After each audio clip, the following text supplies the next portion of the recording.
খুব মনোযোগ দিয়ে হযরত ওমর রাদিয়াল্লাহু আনহু বসে আছেন। হযরত ওমর বসা, এমন সময় ধুলার তক্তে, কি একটা তক্ত, কত বড় বাদশা, সারা পৃথিবীর অর্ধেক জাহানের খলিফা হযরত ওমর, যার নাম শোনার পরে রোম বাদশারা পর্যন্ত থরথর করে কাঁপতেন যে না, পৃথিবীর সবার সাথে যুদ্ধ করা যাবে, হযরত ওমরের সাথে যুদ্ধ করা যাবে না। পার্সিয়ান সাম্রাজ্য, রোম সাম্রাজ্যের বড় বড় রাজারা থরথর করে কাঁপতেন যে না, হযরত ওমরের সাথে যুদ্ধ করা যাবে না। ও মুসলমান, গভীর মনোযোগ। তার একটা বাদশাহী পার্লামেন্ট ছিল, এই পার্লামেন্টের নাম মসজিদে নববী। তিনি যেখানে বসতেন মসজিদে নববীর বারান্দা, আর যে আসনে বসতেন সে আসনের নাম হলো মাটির আসন। ধুলার তক্তে চড়ে সারা পৃথিবী শাসন করেছে, ধুলার তক্তে চড়ে সারা পৃথিবী শাসন করেছে। একবার জোরে বলা যাবে কি সুবহানাল্লাহ? হযরত ওমর রাদিয়াল্লাহু আনহু বসে আছেন, লোকের একটা ছেলেকে ধরে নিয়ে আসছে, একটা ছেলে, একটা যুবক ছেলেকে ধরে নিয়ে আসছে। ও যুবক বন্ধুরা, কথাগুলি ভালো করে শুনে যাবেন। লোকের একটা যুবক ছেলেকে ধরে নিয়ে আসছে। যুবক ছেলেকে ধরে নিয়ে আসার পরে হযরত ওমর জিজ্ঞেস করলেন, লোকেরা, তোমরা এই যুবক ছেলেটাকে কেন ধরে আনছো? লোকেরা বলল, হুজুর, সে আমাদের বৃদ্ধ বাবাকে হত্যা করেছে, এই জন্য আমরা তো ওমরের দরবারে নিয়ে আসছি। আল্লাহর ফয়সালা অনুযায়ী আমরা বিচার চাই, সে আমাদের বাবাকে হত্যা করেছে, আপনার আদালতে নিয়ে আসছি। হযরত ওমর রাদিয়াল্লাহু আনহু বলেন, যুবক, তুমি কি তাদের বৃদ্ধ বাবাকে মেরে ফেলছো? ওই ছেলেটি বলল, হ্যাঁ খলিফাতুল মুসলিমিন, আমি তাদের বৃদ্ধ বাবাকে মেরে ফেলছি। কেন মারছো? বলে, হুজুর, আমার একটা উট ছিল, উটের একটা বাচ্চা ছিল, এই বাচ্চাটা খুবই সুন্দর, আমি আমার উটের বাচ্চাটাকে খুব আদর করতাম। এই উটের বাচ্চাটা খেলাধুলা করতে করতে এই বৃদ্ধের খেজুর বাগানে যাওয়ার কারণে বৃদ্ধ একটা পাথর মেরে আমার উটের বাচ্চার চোখ বের করে দিয়েছে। আমি সহ্য করতে না পেরে আমি একটা পাথর হাতে নিয়ে বৃদ্ধের মাথা বরাবর মেরেছিলাম। আমি ইচ্ছা করে মারি নাই, তাকে শাস্তি দেওয়ার জন্য আমি পাথর মেরেছিলাম রাগান্বিত অবস্থায়, কিন্তু পাথরটা মাথায় আঘাত করার কারণে বৃদ্ধ সহ্য করতে না পেরে সে মারা যায়। হযরত ওমর বললেন, যুবক, তুমি ইচ্ছা করেই মারো আর অনিচ্ছা করেই মারো, হত্যা তোমার দ্বারা সংগঠিত হয়েছে, আল্লাহর ফয়সালা অনুযায়ী আমি তোমাকে মৃত্যুদণ্ড দেব। ছেলেটি বলল, হুজুর, আল্লাহর ফয়সালার কাছে মাথা পেতে দিলাম, আল্লাহর ফয়সালার কাছে মাথা পেতে দিলাম, কিন্তু আমাকে 3টা দিনের জন্য আমাকে দয়া করে জামিন দিয়ে দেন, আমাকে 3টা দিনের জন্য জামিন দেন। হযরত ওমর বললেন, যুবক, তুমি জামিন দিয়ে কি করবে? বলে, হুজুর, আমার বাবা ইন্তেকাল করার আগে আমার ছোট ভাইয়ের জন্য কিছু সোনা দানা টাকা পয়সা আমার কাছে আমানত দিয়ে যায়। আমিরুল মুমিনিন, আমি ওই সোনা দানা টাকা পয়সাগুলি সুন্দর করে মাটির মধ্যে পুঁতে সিন্ধুকে ভরে রেখে দিয়েছি, আমি সারা পৃথিবীর আর কেউ জানে না। হুজুর, আমি যদি আপনি আমাকে হত্যা করে ফেলেন, আমাকে যদি আল্লাহর শাস্তি অনুযায়ী মৃত্যুদণ্ড দেন, আমার ছোট ভাইয়ের আমানত নষ্ট হয়ে যাবে, আমার যাইতে 1 দিন লাগবে, আসতে 1 দিন লাগবে, মাঝখানে একটা দিন আমি আমার ছোট ভাইয়ের সব আমানত বুঝাই দিয়ে চলে আসব। হুজুর, আমার আব্বাজান ইন্তেকালের সময় আমার কাছে আমার ছোট ভাইয়ের আমানত আমার আব্বাজান দিয়ে গিয়েছিলেন, আমার জন্য আব্বা বরাদ্দ করেছিলেন, ভাইয়ের জন্য করেছিলেন। আপনি যদি আমাকে মৃত্যুদণ্ড দেন, তাহলে আমার ভাইয়ের আমানত নষ্ট হয়ে যাবে, আমাকে আমানত বুঝাই দেওয়ার জন্য আমাকে একটু জামিন দিয়ে দেন। একবার জোরে বলা যাবে কি মারহাবা? হে মুসলমান, কোথায় হারাই গেল আজ? হাই হাই, কি মুসলমান ছিল সেই দিনের যুবক, বলতেছে, হুজুর, আপনি আমাকে জামিন দেন, আমার ভাইয়ের আমানত বুঝাই দিয়েছে। হযরত ওমর রাদিয়াল্লাহু আনহু ডেকে বললেন, ছেলে, তোমাকে তো জামিন দেব, কিন্তু জিম্মাদারি কে নিবে বলো? তুমি দেখো মদিনাতে তোমার জিম্মাদারি কেউ নাই কিনা। জিম্মাদারি তো বড় কঠিন, ওমরের আদালতে জিম্মাদারি বুঝছেন। যদি এই ছেলে ফেরত না আসে, তাহলে জিম্মাদারির উপর শাস্তি বর্তাবে। কে জিম্মাদারি নিবে এই ছেলের? ছেলে যদি ফিরে না আসে, হযরত আবু যর গিফারি বললেন, হুজুর, আমি তার জিম্মাদারি নিয়ে নিলাম। ওমর বলেন আবু যর বুঝে সুঝে দিও। বলে হুজুর না, অসুবিধা নেই, আপনি দিয়ে দেন, ছেড়ে দেন। বলে আবু যর বুঝে নাও। বলে হুজুর বুঝেই নিচ্ছি, আপনি তাকে ছেড়ে দেন। আবু যর গিফারি খুব আশিক রাসূল এবং দুনিয়া বিরাগী সাহাবী ছিল। নবীজি বলছিলেন আবু যর তুমি একাই থাকবে, একাই মারা যাবে, কিন্তু তোমার জানাজাতে বহু মানুষের উপস্থিতি হবে। না আসতে হয়ে গেল না? আরো জোরে। আমরা রাসূলের ইলম নিয়ে প্রশ্ন করি, কত হতভাগা উম্মত আমরা। হাই হাই হাই, হ্যাঁ উম্মত কত বড় হতভাগা হলে রাসূলের ইলম নিয়ে প্রশ্ন তুলে। শাইখুল হাদিস মাদ্রাসায় পড়া কত বড় হতভাগা হলে শাইখুল হাদিস হয়ে রাসূলের ইলম নিয়ে প্রশ্ন তুলেছি। উম্মত লজ্জা করা উচিত, হ্যাঁ বেটা লজ্জা করা উচিত। আলেম হয়েছে কি করে? রাসূল কারীমের ইলম নিয়ে প্রশ্ন তুলে উম্মত হয়েছে। উম্মত বলে আমরা উম্মত বললেই উম্মত হওয়া যায়। আরে সেই দিনের আবু যরকে চিনে যান, আবু যর গিফারি দুনিয়া বিরাগী সাহাবী ছিলেন। দুনিয়া বিরাগী সাহাবী, দুনিয়া বিরাগী সাহাবী, দুনিয়া বিরাগী। ইন্তেকালের সময় শুধু একটা জুব্বা ছিল পরনে, গায়ে একটা জুব্বা ছিল, আর একটা পরনে তওবান ছিল, কিচ্ছু ছিল না। স্ত্রী বসে বসে কাঁদতেছে আর বলে হুজুর আপনি এখন মারা যাবেন। ও আমার স্বামী, কে আপনার জানাজা পড়বে, কে আপনাকে কাফন দিবে? সারাটা জীবনে নির্জনে মরুদ্যানে আমি আর আপনি দুইজনে মরুভূমির ভিতরে কাটাই দিলাম। আজকে আপনার ইন্তেকালের সময় হয়ে গেল, আপনার জানাজার কাপড় আজকে নাই, কোথায় কাপড় পাবো, কে কবর খুঁজবে? হযরত আবু যর গিফারি চোখের পানি ছেড়ে দিয়ে বলে বিবি হে, তোমাকে চিন্তা করতে হবে না, আমি আমার মাসুক আমার রাসূলের পবিত্র জবান থেকে শুনেছি আমি একাই মারা যাব। আমার জানাজাতে বহু মানুষ আসবে, আমি নির্জনে মারা যাব। এই মরুভূমির ভিতরে তুমি আর আমি নির্জনেই মারা যাচ্ছি।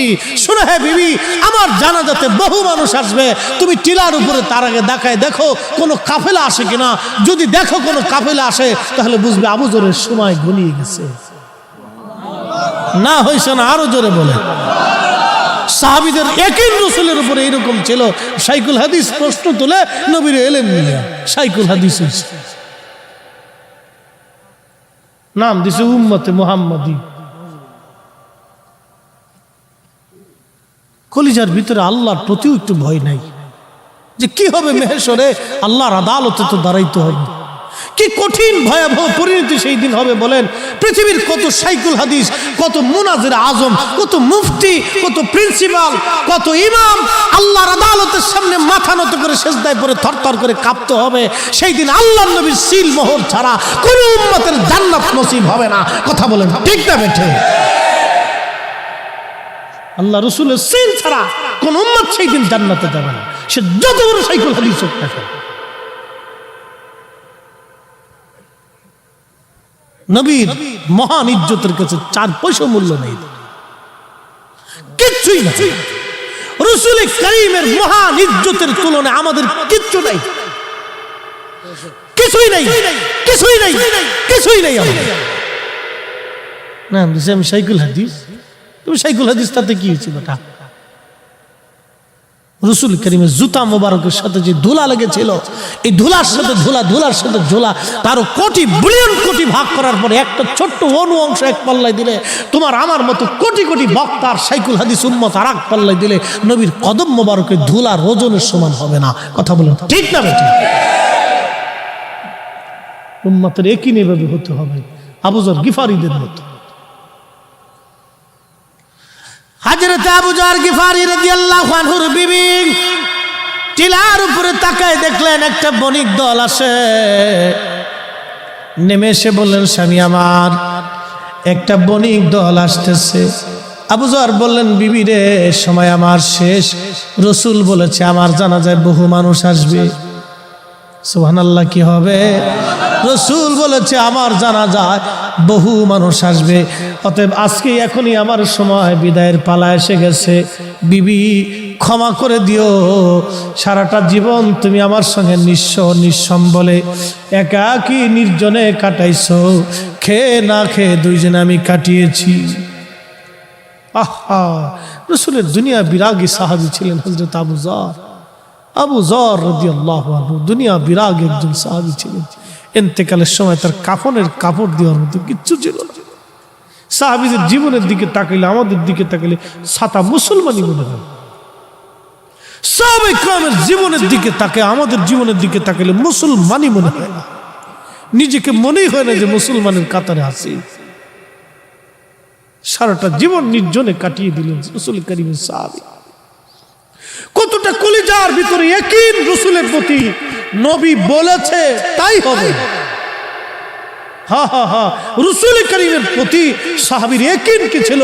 রাসূল বলেছে সেটাই হবে। আমরা সেই নবীর ইলম নিয়ে প্রশ্ন তুলি, নাম দিছি বিরাট বড় মুনাজারে আযাম। ওটা মুনাজারে আযাম। হাবিবে কিবরিয়া হুজুর করিম সাল্লাল্লাহু আলাইহি ওয়াসাল্লাম বলেছেন, ওই বণিক দলের যিনি প্রধান ছিলেন তিনি হযরত আব্দুল্লাহ ইবনে মাসউদ রাদিয়াল্লাহু আনহু, দুনিয়ার সবচেয়ে বড় মুফতি। ওই বণিক দল নিয়ে তিনি ওই রাস্তা দিয়ে যাচ্ছিলেন, দেখলেন হযরত আবু যর গিফারি মৃত্যু সজ্জায়। আসলেন, আবু যর মারা গেল। উনার সুন্দর কাফন দাফনের ব্যবস্থা করে, কবর খনন করে, বিরাট বড় বণিক দল নিয়ে হযরত আব্দুল্লাহ ইবনে মাসউদের ইমামতিতে আবু যর গিফারির জানাজার নামাজ হয়ে গেল। নবী যা বলেছিলেন তাই হয়েছে, একটা শব্দ মিথ্যা হয় নাই। একবার জোরে বলা যাবে কি ইয়া রাসূলুল্লাহ?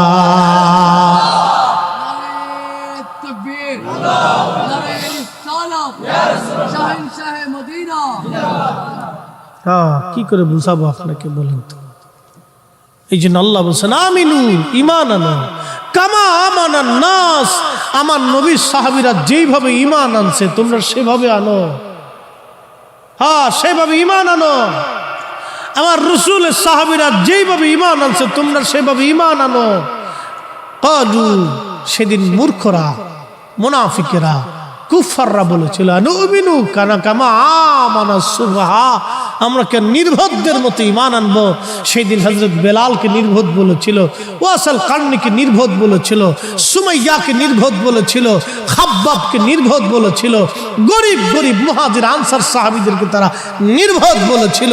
আল্লাহ তার কঠোর জবাব দিয়ে বলেছিলেন তার রাব্বে করিমের ভাষায়, আলা সাবধান, ইন্নাহুম হুমুস সুফাহা, তোরা যারা আমার নবীর সাহাবীদেরকে নির্বোধ বলতেছিস, তোরা নির্বোধ, তোরা নির্বোধ।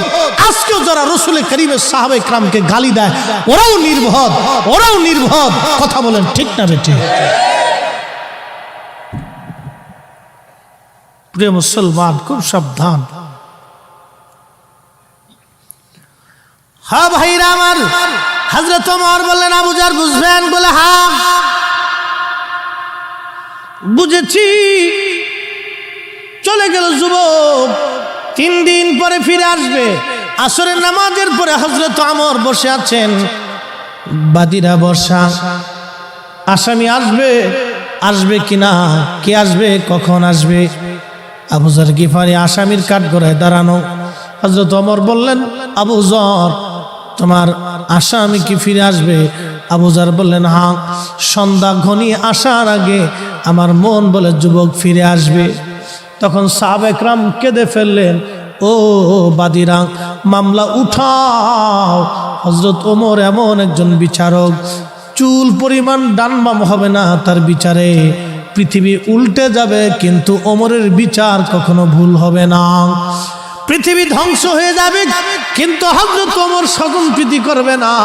শোনো, একটা যুবকের জন্য নবীর আজকে দামি সাহাবী আজকে মারা যাবে। নবী একটা যুবকের জন্য আল্লাহর নবীর একজন দামি সাহাবী আজ মারা যাবে। না না না, তোমরা মামলা উঠায় নাও। বাদীরা বলল, না, বাবার হত্যার ফয়সালা টানতে আসছি, আমরা ফয়সালা ছাড়া ফিরে যাব না, আমরা ফিরে যাব না। হ্যাঁ, চকরিয়ার মুসলমান, চকরিয়াবাসী, সেই দিন কিছুক্ষণ পরে সূর্য ডুবে যায়। লালিমা বর্ণ ধারণ হয়ে গেছে, একেবারে কুসুমের মতো, ডিমের কুসুমের মতো লালিমা হয়ে গেল। এমন সময় যুবক হাঁপাইতে হাঁপাইতে দৌড়ে এসে সবার সামনে সালাম দিলেন, আসসালামু আলাইকুম রাহমাতুল্লাহ, আমিরুল মুমিনিন, আমি ফিরে এসেছি আমার ভাইয়ের আমানত রক্ষা করে। আপনি আপনার হাত আল্লাহর বিধান কার্যকর করতে পারেন। হযরত আবু যর, 3 দিন আপনাকে কষ্ট দিয়েছি, ক্ষমা করে দিবেন। আজকে 3 দিন আপনি ব্যতিব্যস্ত ছিলেন আমার জন্য চিন্তায়, আমি আমার ভাইয়ের হক আদায় করে আমি ফিরে চলে আসলাম। পুরা দরবার তখন শান্ত, কোনো শব্দ নাই। হযরত ওমরের চোখ বেয়ে বেয়ে পানি পড়তে লাগলো। এমন একটা ভালো ছেলে আজ মারা যাবে। আল্লাহ পাক বাদীদের হৃদয়ের ভিতরে তখন দয়া সৃষ্টি করে দিলেন।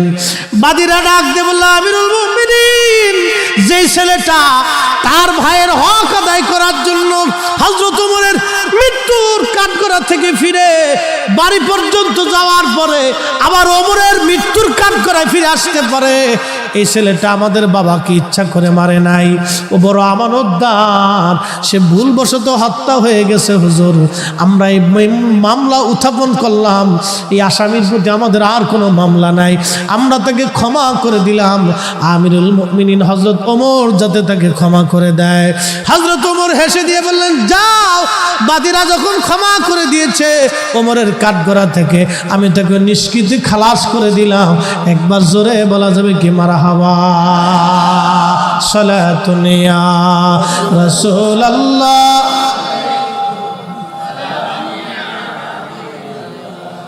সালাতুন ইয়া রাসূলুল্লাহ।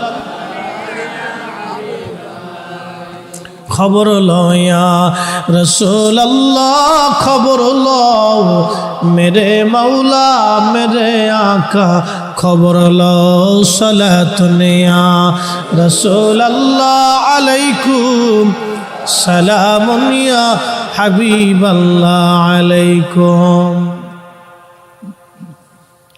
ও মুসলমান, এটা ছিল হযরত ওমরের আমলের মুসলমান, সেই দিনের মুসলমান।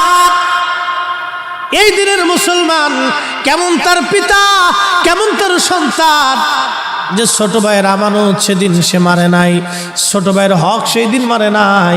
আমরাও মুসলমান, তারাও মুসলমান, আমরাও মুসলমান, তারাও মুসলমান, আমরাও মুসলমান, তারাও মুসলমান। আজকে আমাদের হলো কি, বড় ভাই ছোট ভাই মারামারি হয়, ঝগড়া হয়, কিলিকিলি হয়, গুতাগুতি হয়, মামলা হামলা হয়, কোর্ট আদালত হয়, জমি জমা নিয়ে ঝগড়া ফাসাদ হয়, অথচ 100 টাকা নিয়ে যাওয়ার সুযোগ নেই, 100 টাকা নিয়ে যাওয়ার সুযোগ নেই। জমজমান খুন খারাপি হয়, মারামারি হয়, কাটাকাটি হয়। চকরিয়ার মুসলমান কাকে ওয়াজ শোনাবো, রন্দে রন্দে সমস্যা। আল্লাহ আল্লাহ, যারা ওয়াজ শুনে, যারা ওয়াজ শুনে না বাজান, যাদের ভিতরে ভেজাল আছে অধিকাংশই তারা ওয়াজ শুনে না, ওয়াজে তারা আসে না, ওয়াজে তারা বসে না। কি কথা বলেন, ঠিক না বেঠে? নেশাখোর, সোর বাটপার, সিটার বাটপার মাহফিলে আসে না। কি কথা কর, সিটার বাটপার এগুলি মাহফিলে আসেও না, বসেও না। তেন ওয়াজ শোনাবো কারে বলেন? এরকম 2-4টা সিটার বাটপার যদি এসে বসতো, তাহলে এখানে বুঝাইছো যে আমরা একটু পথে আনতে পারতাম, ঠিক কিনা? সিটার বাটপার এগুলি আসে না, ওরা চিন্তা করে আমরা তো এমনি সিটা, ভালো জায়গা আমরা যাওয়ার দরকার নেই, এই জন্য আসে না। মনে কিছু নিয়েন না, আমার কথা যাহা বলি সুস্পষ্ট বলার চেষ্টা করি, বাকি ঝুঁকি করে লাভ নেই। চকরিয়ার মুসলমান মাইকের আওয়াজ বহু দূরে যায়, এই এলাকার ভিতরে হাজার হাজার মুসলমান, সবাই কিন্তু আজকে আসলো না।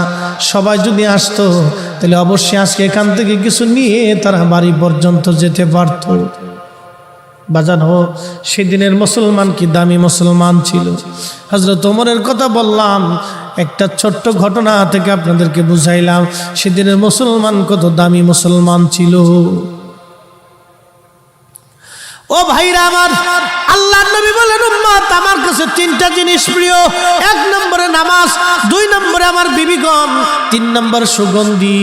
একবার জোরে কন্যা মারহাবা। 2 নম্বরে বিবিগণ। তাহলে স্ত্রীদের সঙ্গে কি আচরণ ভালো হবে না খারাপ হবে? কেমন ভালো হবে জানেননি?